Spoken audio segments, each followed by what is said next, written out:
since I have made a true crime video.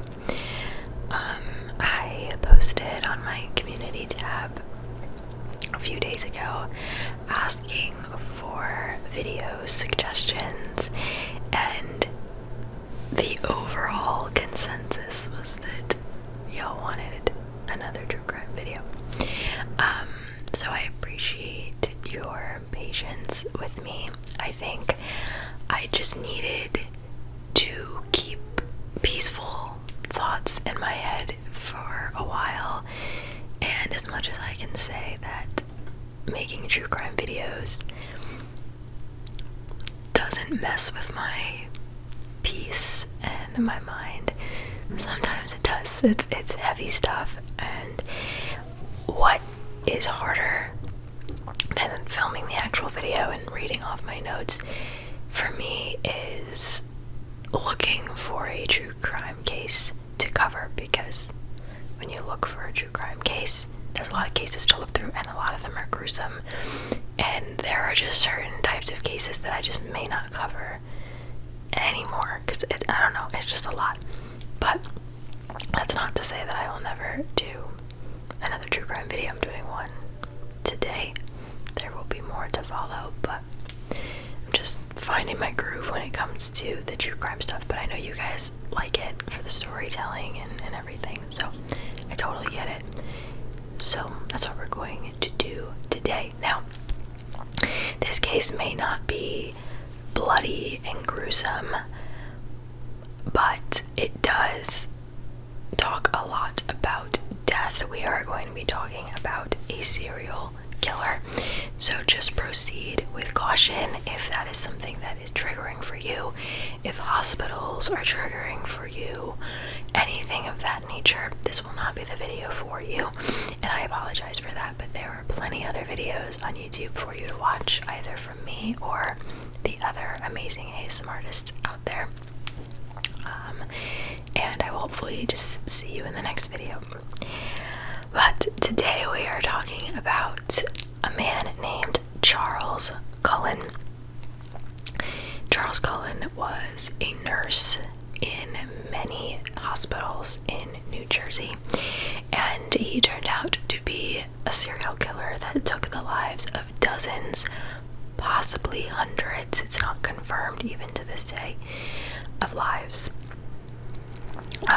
And that was over the span of 16 years of working in hospitals.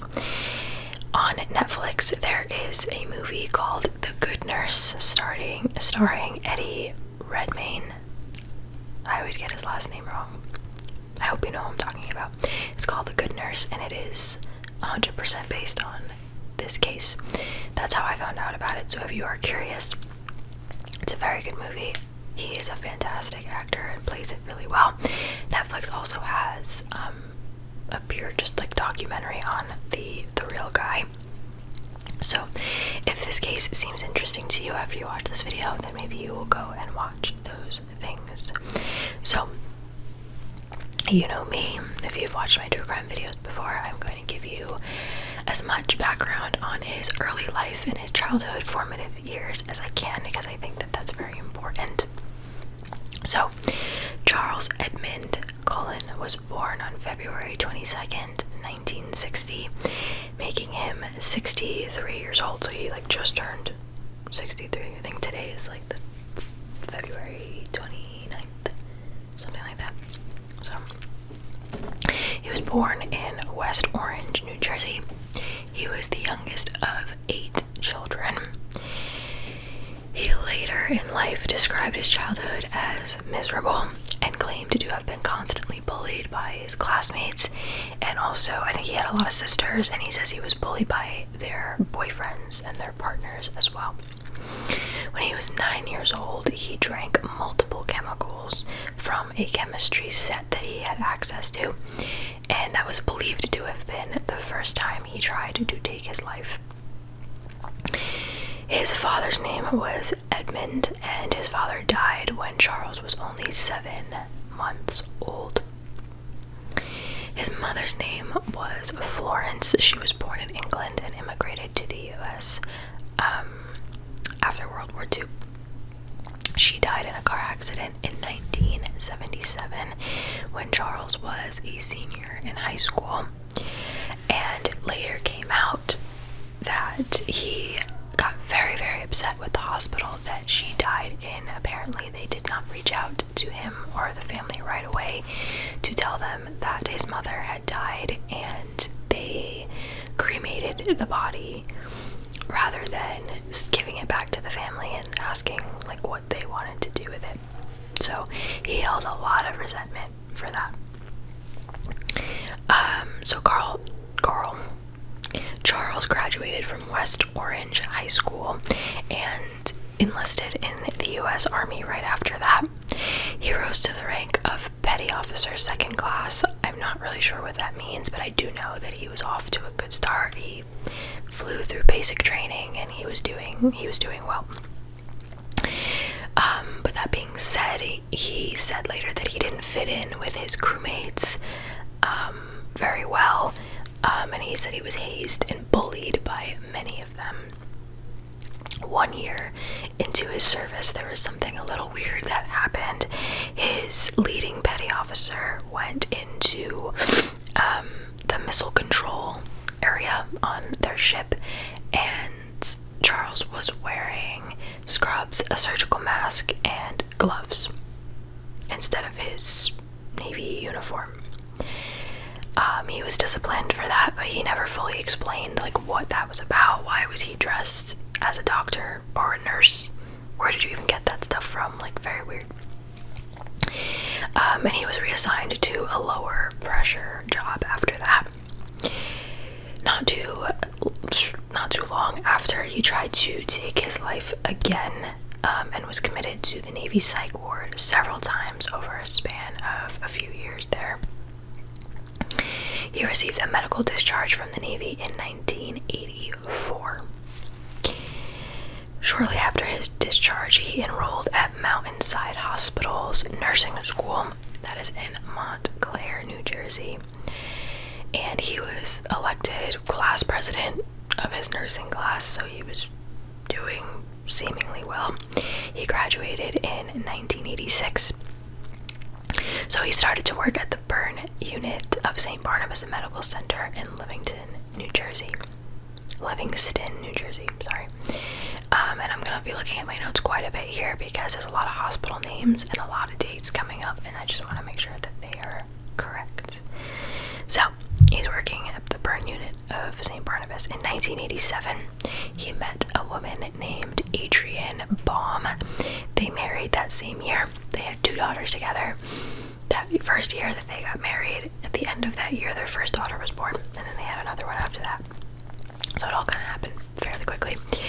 Over time, like the next several years, while he was doing all of his suspicious activities that we will get into, over that time, his wife became increasingly wary of him. She became disturbed. She said he had unusual behaviors and that he would abuse the family dog. She ended up filing a restraining order in 1993. Again, this is like, we're gonna kind of go back in time and talk about all the things that he did leading up to 1993. But in 1993, she filed a restraining order, afraid that she would be in danger, her and her daughter, with him around. She claimed that he had also spiked people's drinks with lighter fluid, burned his daughter's books, and left his daughters with a babysitter for a whole week. So I'm assuming at that point maybe like they were already separated. That would make sense. And then he left the daughter with a babysitter for a week. He denied these claims and said that she exaggerated, but she always insisted that he was mentally ill, so I don't know if there was actual concrete proof for everything that she accused him of. But she knew something ain't right. This dude's dangerous, he's scary, I don't want him around me or my daughters.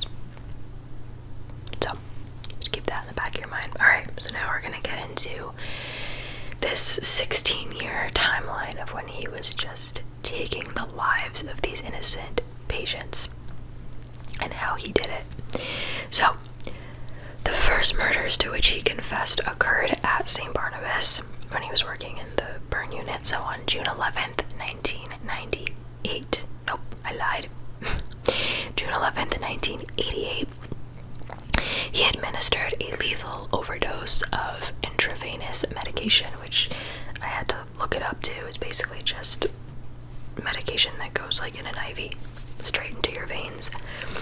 And he eventually admitted to killing multiple people here, including there was one AIDS patient who died after being given an overdose of insulin in his IV. And that was a tactic that he used to take the lives of many. In 1992, we're going to fast forward a little bit, the hospital began investigating contaminated IV bags. And that same year, coincidentally, Charles left the hospital. Now in the movie, the way that it's a movie, so you don't know how much of it is fully accurate, but the way that the movie portrayed it, the IV bags had holes in them. So they were being tampered with and contaminated with foreign substances. Or medications that had no business being there.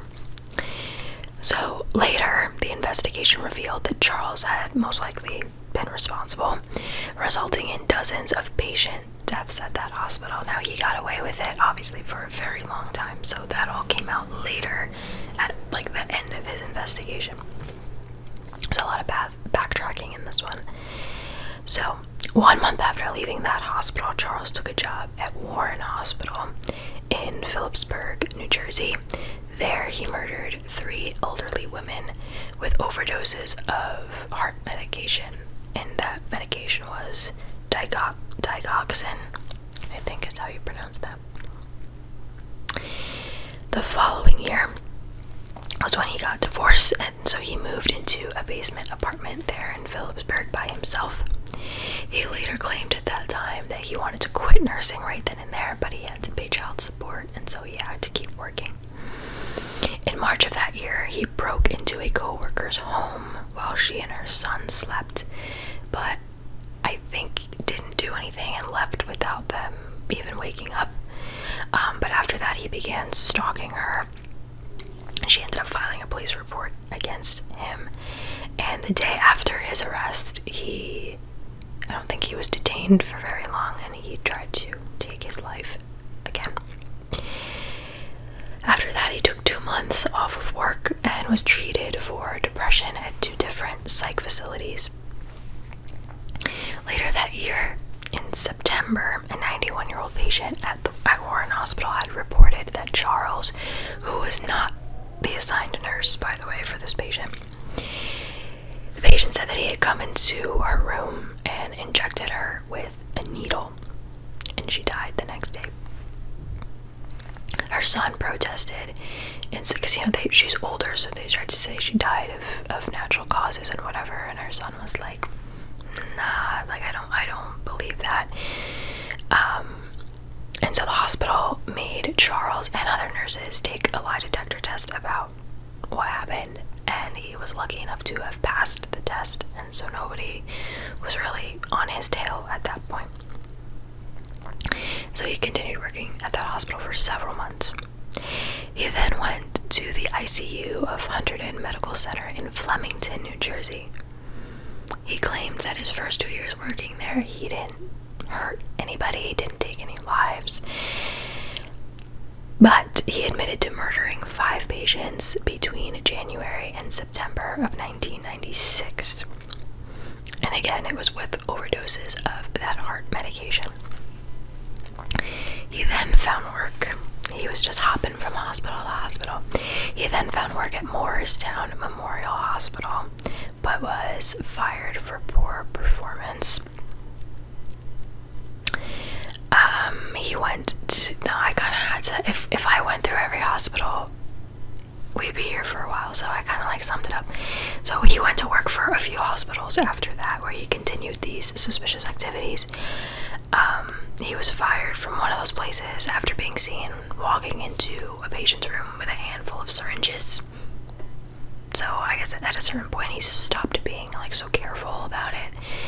And you're probably wondering, as was I when I was making my notes and everything, how the heck was he getting work at all these hospitals with his mental instability not to like knock mental disability, like, you know, but when you're in a position like that, that's something that hospitals have to kind of keep in mind when hiring people, when you're literally, like, people's lives are literally in your hands. So that's what I mean by that. And, you know, he was leaving a trail of patients dying for seemingly no reason. A lot of the patients he went for were, quote, like, on the mend patients, people that weren't dying, and they died anyway. So you're probably wondering, how is he getting all this work? Well, even with all that, he continued to find work, because at the time there was a national shortage of nurses. So people were kind of just like, hospitals were taking what they could get, which is a shame. So during the 3 years that followed, he took the lives of 5 more patients and is known to have attempted 2 more. In 2000, he tried to take his life again with carbon monoxide poisoning in his apartment. His neighbors smelled it and ended up calling the fire department and police, and he was taken to a psych facility, but returned home the next day. He was then, very shortly after that, asked to resign from St. Luke's Hospital. Essentially, there was a coworker there, and she's very prevalent in the movie. She kind of started to catch on to his suspicious activities. I wrote her name somewhere. Maybe I didn't. I think her name was Amy, but I could be wrong. I really didn't write her name down. I guess I didn't. Alright, well, anyway. She started finding medication vials in garbage cans, and it was medication that, like, wasn't being prescribed to anybody, and, like, the way that it was thrown out was, I guess, incorrect or against protocol. So he just started getting really sloppy with it, essentially, is what I'm saying. And so she saw all that and kind of started bringing it up to people, bringing it up to the higher ups of the hospital. And it later came out that that medication that she found in the garbage can, he had actually taken it himself that time. So anyway, his next hospital was Somerset Medical Center in Somerville, New Jersey. And this was the hospital that really started to catch on to what he was doing.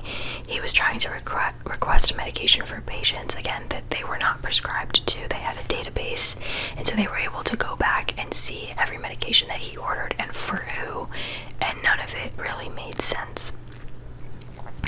And a lot of the requests that he put in were either immediately canceled, or they were made, like, many of them made, like, one after another within minutes of each other. It just wasn't making sense. So that all happened, like, in July. The hospital delayed contacting authorities until October, because, you know, no hospital wants to reveal that there is specific, or why can't I speak? No hospital wants to come forward and have people know that suspicious activity is going on in their hospital. So they waited, August, September, October. They waited like 3 whole months before they did anything about it, and by then he had taken the lives of at least 5 more patients and had attempted another. So this was the hospital that Charles took the life of his last victim. I hope you can hear my stomach growling, I'm sorry.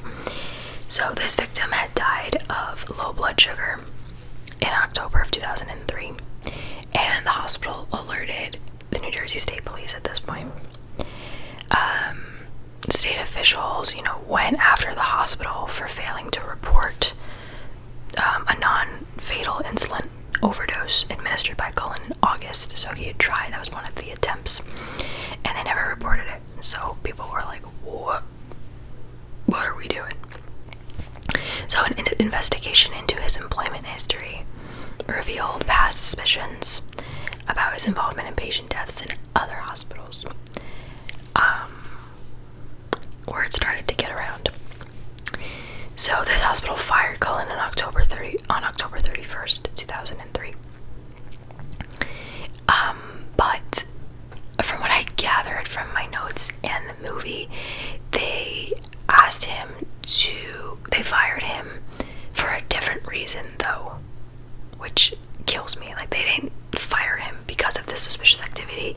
They came up with a reason and said that he had lied on his application or whatever, and they fired him for that. That was the answer they put down on paper, rather than possibly killing patients.